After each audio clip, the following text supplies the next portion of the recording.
Time now for another off-season check-in here on Crusaders TV. I'm pleased to be joined by Crusaders assistant coach Jeff Woywitka. I am Taylor Medak, and it's another off-season check-in. And Jeff, first off, thanks a lot for taking the time out of your summer. How's it been for you so far? Well, the summer's been great. First summer, I guess, doing things with Adam and with the Crusaders. Spending some time away from the rink and just kind of enjoying my time too. Seeing the new things that the Crusaders have coming up this year, and all the exciting new kids that we have is it's looking good for us. And it's been an exciting summer that way because we have so many we have a kind of a new culture and a new attitude coming into our team, and so I think that makes the summer a lot more enjoyable. Even for me, getting away from the rink, spending my time, whether it's at the lake camping, fishing, doing a little bit on the farm, just east of Sherwood Park here in Vermillion. So it's been great. I've met a lot of good people along the way and have had a lot of good guidance, and I'm really looking forward to the upcoming season. Yeah, absolutely. A lot of people are definitely looking forward to the upcoming season with, like you mentioned, all the changes going on with personnel. It's junior hockey, so you graduate players, new guys come in. Let's kind of dive into a bit of summer and how you said, you still farm. Your family has a farm out near Vermillion. For you, many people may not know this, but that's almost how you spend your off-season training when you were playing. Maybe tell us almost like what's it like in the day of a life of a farmer out near Vermillion? Well, I think I was mentioning to you about 5 minutes ago that I woke up today and I just realized I haven't really taken a holiday other than going to the lake or fishing or going out to the farm. But I consider, me getting up in the morning, doing my thing in Sherwood Park here with what I have to do here, and then also if I need to get away, I'll just take a drive down 16 and head east to the farm and go spend my time there. My parents both live out there on the main farm, and then my oldest brother and his wife, and they have 3 kids. They're about half a mile up the road, so I get to see a lot of them. And even being in Sherwood Park too, my middle brother Mark is here too with his wife, and they have their first newborn. So I get to see kind of both sides, I guess, when I'm here or when I'm at home. But for me, it's been good. It's kind of like a breath of fresh air when I go out there. I don't get bothered by anyone. There's good cell reception, but I still enjoy doing that and getting out, looking at the crops with my dad and my brother, and then even we have a few cows out there too, so I can do that. And like I said, it's been a good summer, and I'm really blessed to have that side of me too. How has and maybe you can almost attest to maybe farming and did that help you, and maybe how has it helped you in terms of your athletic career, in terms of just not so much getting stronger, lifting hay bales around, but in terms of mentally and just you almost have to take an athletic approach to get things done in the farming world? Well, I think you can look at it from when I was growing up and I was getting ready to play, coming up through minor hockey and then getting ready to play junior hockey. I didn't have what the kids have available now, and I wasn't in the area to do that either. Like, me being from the country, I had to travel a little bit to get playing hockey and to be involved with a higher up level. So I had to kind of work for it. I also got put to a few jobs on the farm, which kept me active. We didn't have like the computers like we do today and the social media kind of end of it, so we didn't get distracted as much. We had to make our own fun, and I think that's what we did. Me and my brothers would play in the backyard, whether it was grass hockey, we'd strap on the pads, play a little bit. We'd have real size nets that my dad made, and we'd have great hockey games in the yard. We'd even play in the garage or in the shop, and really stayed active that way. And I think we were really lucky then, and I think it was good, and it kind of paved the way for me as moving away and then growing up, that it wasn't going to be easy. You had to work hard for everything you did, and like I came up in a culture like that, and it's been good, and I'd enjoyed it. Absolutely. Well, that's very interesting. I mean, some people aren't ever subject to such things, but let's start to get into this past season. Your first year behind the bench as an assistant coach, a year or even less removed from playing. Was there times when you're on the bench and you kind of said, "Man, I wish I was out there," that sort of thing? Well, this year was kind of a thing for me, is where I just wanted to learn, well, from Adam and Kyle and just the people around, even Vinny and yourself being around a lot. We all connected, and we all bonded well. And I think this year was a year for me just to kind of sit and listen and just kind of take it all in, not say too much, not bulldoze any doors. Obviously, Adam's the head coach. He does all that, and he's good at that. I'm more of a guy who kind of sits there and, like, when I have to say something, I'll say it, but I'll be encouraging, and I think we're both encouraging coaches. But I just wanted, like, even the group we had last year, I just wanted to, learn from them. I wanted to teach them some things, but I'd kind of learn along the way, I guess, as I guess you'd say, because it is a lot different than playing. You can't get out there and you can't strap on the skates. You got to sit and you got to be patient, and you just got to let the kids be players and let them, give them the motivation, give them the guidance. But at the end of the day, they're the ones that got to want to do it, right? Like, they're the ones that are they're the ones we can't strap them on. They're the ones that got to take it to the next level and understand that it's a tough road, and we're just here to guide them. What would you find was the hardest part about being on the bench as a first-year coach? Was it the patience that you mentioned? Well, I think just communicating, sometimes the way you communicate. I think Adam does a great job. Kyle does a great job of just, the communication side, like learning, the right words to say, sentences. Like, that's going to come to me. Obviously, I'm more of the dressing room type, where I'm kind of when to say it and where to say it. Kind of like I'd be, goofing around with the guys a little bit on the ice and doing that. And I think I still want to continue that, because I think it's important that you have fun, because when you're having fun, that's when you get better, right? And then you got to have a good frame of mind, and you got to have a fun, energetic room in order to succeed things. Is there maybe one particular coach or maybe several guys that you've played for in the past as a player that you remember, this is how this guy handled this situation, or these situations, this is how this guy talked, that sort of thing? Is there one guy, or have you emulated almost everyone that you've played under? Because you played under some pretty good coaches, and interesting ones too. I did, actually. I was thinking of that even this past year. I was thinking about all the other, head coaches, assistant coaches that I had along the way. And, like, when you look at it, I've had some pretty intense ones. Starting with Brent Sutter and Red Deer, but couldn't have been a better fit for me. And getting started, he was nothing but great, did nothing but great things for me and that organization in Red Deer. And it's props to him, because he's a good man, and he was brought up kind of that farming lifestyle too, and the hard way, right? And they've made the most of it with their family. And I just feel like that, I was taught a lot of good things under him. And then having, I had Andy Murray to start in St. Louis.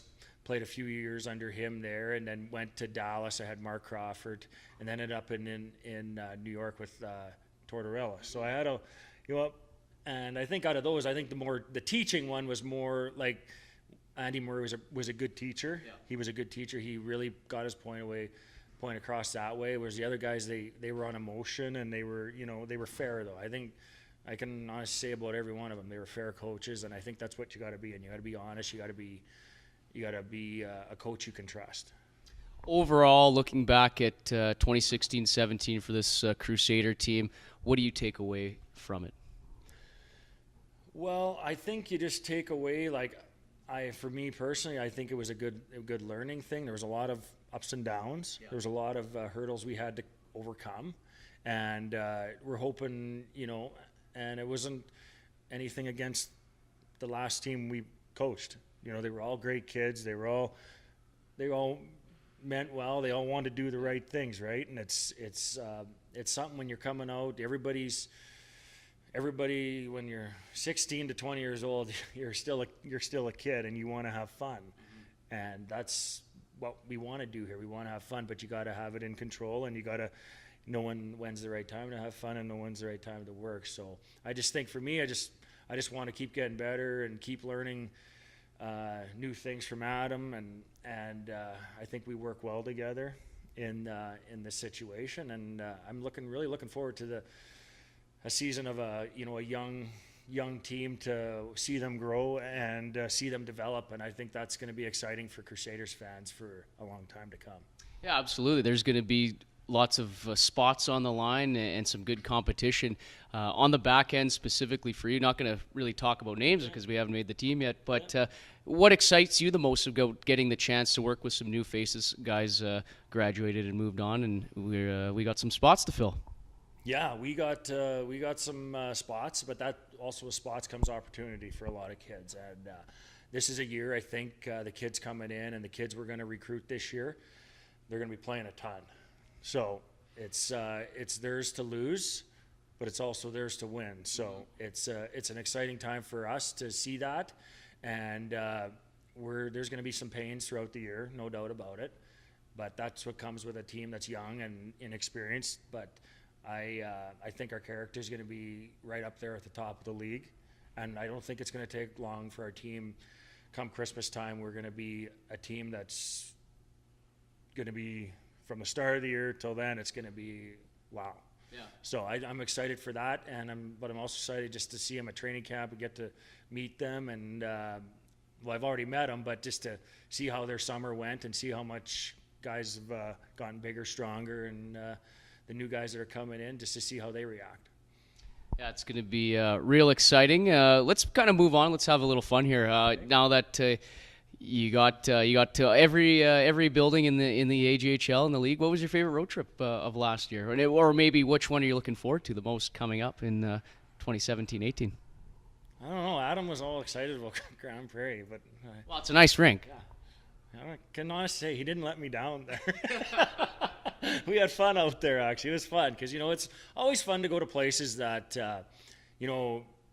like for Adam, he played in, he did a lot of work out in Grand Prairie. He played in Fort McMurray. Like, it's good to see those towns because he knows a lot of the places to go. And, like, for me, I'm still a little not too familiar with a lot of them. So he usually brings me around. He's all excited. And I get to meet a lot of good people that he hung out with. So that was a good thing that way. So I'd have to say, doing those trips to, obviously, Canmore is fun. Obviously, it's a great something about the mountains. Something about the mountains. I don't know what it is, but even going to even the longer trips, you go to Drumheller or you go to Brooks, playing in the rink in Brooks is just unreal. It's a nice, great facility and all that. But honestly, most of the towns and most of the places you go to are really, really good, and they're good hockey-based cities. Yeah.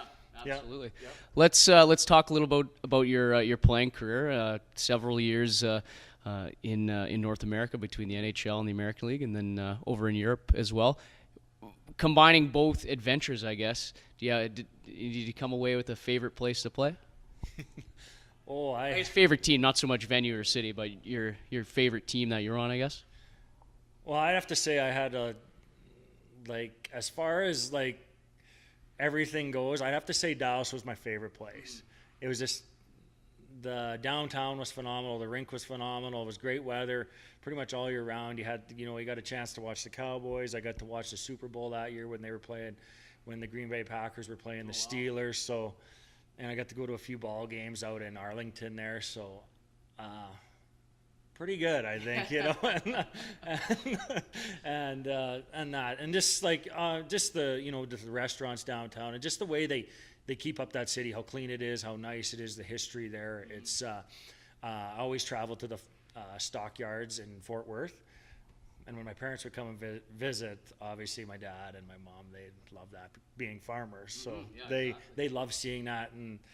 And there was a bar called Billy Bob's there. It wasn't horrible either. So we had a good time anyway. And that was probably my favorite city. And obviously, I guess the experience and obviously playing in New York was unreal. And even St. Louis was, for a city that maybe gets overlooked, is a pretty great sports city too, with the Cardinals and with the Blues there now. So. Yeah, absolutely. GM Kyle Chase is definitely a pro St. Louis kind of guy.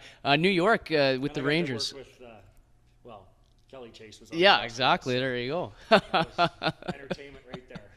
I want to ask you about New York, and I've heard someone say before that when you play for the Rangers and you play at Madison Square Garden, it almost seems like you're better than everyone else because that's your home rink. Did you guys have that sense at all? Obviously, you don't want to go into a game with that kind of confidence that could be crushed immediately. But was there a bit of a swagger to you guys, or did the players feel it? Oh, there's a massive swagger.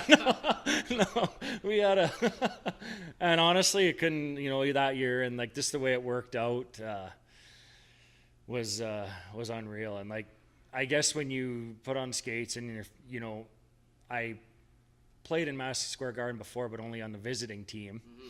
And to be there and put the Ranger jersey on and to skate out there, and it's just, you're in a different world. Like me being a farm kid and growing out in the country and all that, and then you skate out there and then you see all the fans standing, they're all chanting, and you just see the celebrities in the stands, and you're just like, kind of, like I say, you don't appreciate it until it's done. You know what I mean?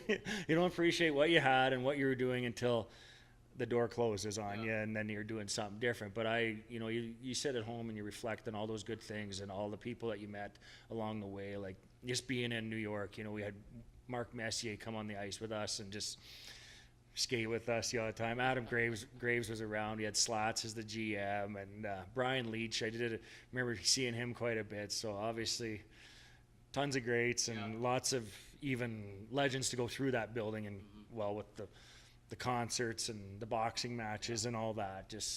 And then you had the Knicks that we'd see all the time too, because we shared a practice facility with them out in Terrytown, and I got to see them every morning for breakfast. So some interesting conversations there, I'm sure. Yeah. Nice. Well, quickly on Europe, that experience. Just tell us about what it was like in Germany out there. Well, I remember I was waiting over here. I forget what year, a few years ago. I was waiting out here, and I was waiting to, still hopefully get a deal out in North America where I didn't want to give up on it, and I still feel like I had a great chance to get one, but it didn't come, and November came, and I ended up getting, time was ticking on. I wasn't sure what I was going to do, and I ended up just getting a call from a couple teams out in Germany, and I was like, holy man, you're excited at the time because you're like, oh, I'm going to go play hockey again. This is all good. But then you're like, realize, holy man, it's like an 8-hour time difference. And it's, it's a new language, and you're doing everything totally different. Right. And, but I was a little, nervous at the start. I was, getting cold feet, up until the first, until I was there about week and a half into it, I started getting obviously the jet lag back, and obviously starting getting into routine and meeting the guys, and I got over there and it was just like it was all normal again. I met my teammates I played with, and they were all great, and made a lot of good friends over there. And obviously the players that you see over there, you don't even realize how many good hockey players that you're like, holy man, this guy's here, or like it just seems like everybody's spread all over the place, and you're like, man, you got to be. It's hard to play it over in, like everybody says, oh, you can play over in Europe forever. No, you can't, because there's a lot of good players over there, and it runs out quick because everybody obviously wants your job there too. So. Well, there's import spots, and that means you can have so many Canadians. And it's easier for the guys who you don't need the imports for, but the imports have it a little tougher because everybody wants to experience that too, right? So, and I got to do a lot of good things there. I went to travel quite a bit. Went to Switzerland, Italy when I was there. Obviously Munich was a great place. Got to see a lot of stuff in Berlin, and just the history with, everything. And Germany's one of those historic countries that's, it's crazy to think what they went through back in the 60s, I think it was. World War II. 40s, and forever. So, and just the way they brought up, and it's a cool place. Yeah. Absolutely. In regards to the hockey, how close is it to NHL caliber? I mean, you hear a couple results sometimes when there's exhibition games between NHL teams and European teams. I think a couple of years ago, a Swiss team beat the Chicago Blackhawks in an exhibition game. So how close is the hockey to the NHL? Well, I think it comes with the territory too, with the lifestyle and like the people playing over there, and I think just getting acquitted to the bigger ice. I think, you got an advantage when you know how to play that. A team coming like, say the Blackhawks coming to play the Swiss team or whatever, and they're on, they've been playing on the big sheet the whole time. It's going to be tough because, obviously the Blackhawks are going to take them. Maybe, they're not going to prepare like they usually do. Like, probably not. Like, I'm just sort of, and obviously the team's really hungry and wants to beat you. And when you don't play the right way on the big ice surface, it can bite you in the bum for sure. Absolutely. Well, there's a couple big ice surfaces in the Alberta League down in Calgary at the old Father David Bauer Arena. Well, Jeff, thanks a lot for joining us here on an off-season check-in, and really appreciate you taking the time out of your summer training camp right around the corner. So squeeze in those last days of fishing or whatever you do, soaking the sun up the lake. Thanks a lot for joining us here today. Thanks, Taylor. All right, stay tuned for some more off-season check-ins as we lead up to the start of training camp for the Sherwood Park Crusaders in 2017-2018 at the end of August.